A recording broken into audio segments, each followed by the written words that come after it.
অব্যর্থ কালোত্তম।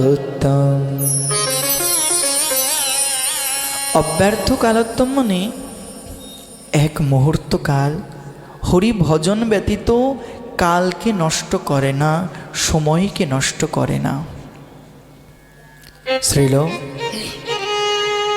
রঘুনাথ দাস গোস্বামী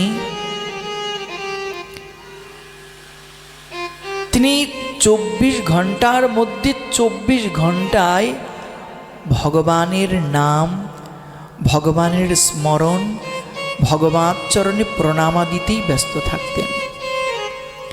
এক মুহূর্তকাল তিনি নষ্ট করতেন না। তাই বৈষ্ণব মহাজন বলছেন, গোসাই চারি দণ্ড শুতি থাকে,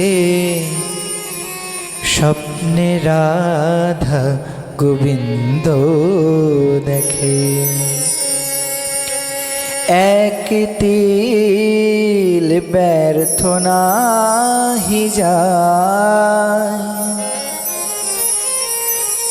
এক তিল ব্যর্থ নাহি যায়। গোস্বামীপাদ 4 দণ্ড মাত্র শুয়ে থাকেন, স্বপ্নের মধ্যে রাধা গোবিন্দকে দেখেন।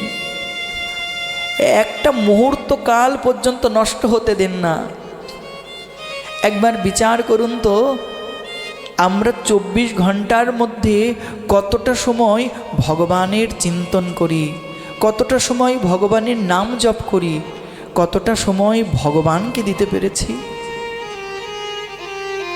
সাধু তো তিনি, যিনি জীবনের অন্তিম ক্ষণ পর্যন্ত গুরু বৈষ্ণবের চরণে শরণাগত থেকে তাদের চরণ সেবা করেন, তিনি সাধু।